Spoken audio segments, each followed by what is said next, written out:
중국 증시 출발 동향입니다. 어제 중국 증시 하루 만에 반등에 성공하는 모습을 보였는데요. 이 장 초반에는 보합권 내에서 등락을 거듭하나 싶더니 인민은행의 지준율 인하에 대한 기대감이 커지면서 오후 들어 강세로 전환을 했습니다. 특히 금융주들이 강세를 보이면서 지수 상승을 이끄는 모습이었는데요. 또한 이뿐 아니라 어제 이 마크 모비어스 템플렛 에셋 매니지먼트 회장이 미국 시장에서 나와서 중국 시장에 투자하라라는 투자 조언을 하면서 투자 심리가 개선되기도 했었습니다. 홍콩 증시 역시 양호한 흐름을 보였는데요. 이 홍콩 증시는 사흘 만에 반등에 성공하면서 3%에 가까운 큰 상승폭을 나타냈습니다. 오늘 이 시간 중국 증시는 어떻게 출발하고 있을까요? 여전히 추가 부양책에 대한 기대감이 높은 가운데 일각에서는 이 중국의 국영기업이 디폴트를 선언했다는 다소 부정적인 소식이 들려오기도 했었는데요. 과연 중국 증시 어떻게 출발했을지 홍콩 항생지수부터 이 시각 흐름 자세히 살펴보겠습니다. 먼저 항생지수 흐름입니다. 지금 이 시간 0.05% 내린 27,835.33포인트를 기록을 하고 있는데요. 어제 2% 넘게 급등했던 항생지수, 지금 이 시간에는 약보합권에서 거래가 이뤄지고 있습니다. 하락폭이 크지는 않은데요. 이 금융주가 전반적으로 0.20% 내리고 있고요. 반면에 부동산주 같은 경우에는 0.38% 오르고 있습니다. 이 50개 종목 가운데 22개 종목이 오르고 있고요. 19개 종목이 내리는 양상을 보이고 있습니다. 이어서 H지수로 넘어가 보겠습니다. 이 홍콩 시장과 중국 본토 시장에 동시 상장된 40개 종목으로 구성된 지수인데요. 이 HG 지수 현재 흐름을 살펴보면요. 0.05% 내린 14,524.38포인트에서 거래를 이어가고 있습니다. H지수 역시 어제 2% 넘는 급등세를 연출했는데요. 이날에는 이 약보합권에서 거래가 이뤄지고 있는 모습입니다. 이어서 중국 본토 지수로 넘어가 보겠습니다. 본토 지수 하루 만에 반등에 성공하는 모습을 보였었는데요. 이날에도 상승으로 거래를 출발한 모습입니다. 먼저 상해 종합지수 살펴보시면요. 상해 종합지수는 0.54% 오른 4,316.77포인트에 거래를 시작했고요. 이어서 A지수 살펴보시면요. A지수 역시 0.54% 오른 4,523.23포인트에 거래를 시작한 모습입니다. 이어서 180 대형주 중심으로 구성된 상해 180 지수 살펴보면요.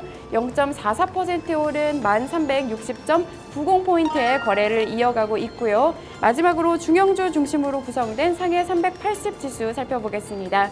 상해 380 지수 1.42% 오른 7,409.41포인트에서 거래를 이어가고 있습니다. 이 중국의 추가 부양책에 대한 기대감이 커지면서 중국 증시는 상승세로 출발을 한 모습인데요. 중국 관련 소식 외신 통해 좀 더 자세히 살펴보겠습니다. 앞서 말씀드린 것처럼 중국의 국유기업에서 사상 최초로 이자를 갚지 못해 디폴트 선언을 하는 일이 발생했는데요. 자세한 소식 마켓워치 통해서 살펴보겠습니다. 현지 시간으로 어제 마켓워치에 따르면 전기기기 업체인 바오딩 텐웨이가 채권의 이자 지급을 이행하지 못해 디폴트를 겪게 됐습니다.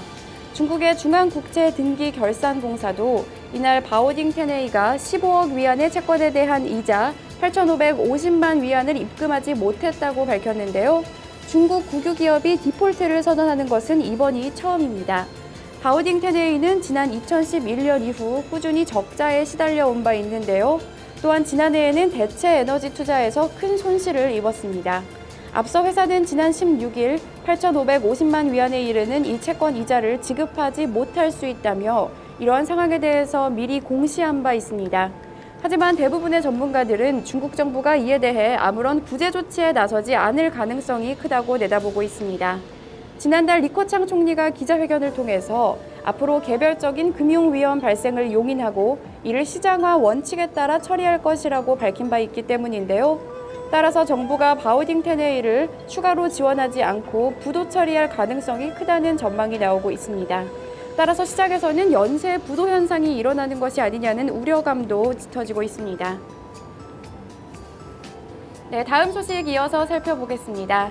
KFC와 피자헛과 같은 전통적인 패스트푸드 업체들이 중국에서 매출 부진으로 어려움을 겪고 있다고 하는데요. 자세한 소식 월스트리트 저널 통해서 살펴보겠습니다. 현지 시간으로 어제 월스트리트 저널에 따르면 이날 KFC, 피자헛, 또 타코벨을 보유한 세계 최대 외식업체 염브랜즈가 실적을 공개했는데요. 지난 1분기 염브랜즈의 중국 내 매출이 지난해 같은 기간보다 9%나 감소한 것으로 나타났습니다. 중국 내 매출이 감소한 것은 지난해 3분기부터 3개 분기 연속 있는 일인데요. 월스트리트 저널은 이에 대해서 염브랜즈뿐 아니라 맥도날드와 같은 미국의 전통적인 패스트푸드 업체들이 중국에서 어려움을 겪고 있다고 지적했습니다. 미국 문화를 대표하는 이러한 브랜드들은 지난 1980년대와 1990년대 빠르게 중국 내에서 확산이 됐는데요. 이후 몇십 년 동안 빠르고 간편하게 즐길 수 있는 장점으로 중국 내에서 큰 인기를 끌어왔습니다. 하지만 최근에는 중국 사람들이 이러한 브랜드를 식상해하고 있다는 지적인데요. 특히 월스트리트 저널은 많은 청년들이 피자헛 대신에 피자 익스프레스를 선택하고 있다고 지적했습니다. 피자 익스프레스는 영국에서 가장 유명한 피자 체인점으로 중국 사보펀드가 인수한 회사인데요. 최근 중국 청년들은 이러한 새로운 브랜드에 더 호감을 느끼고 있는 것으로 확인됐습니다. 월스트리트 저널이 인터뷰한 한 중국 금융인은 패스트푸드는 세련되지 않다고 생각한다면서 더 근사한 곳에서 밥을 먹고 싶다라고 전했습니다. 중국 관련 소식까지 외신톡에 살펴봤는데요. 지금까지 중국 증시 출발 동향이었습니다.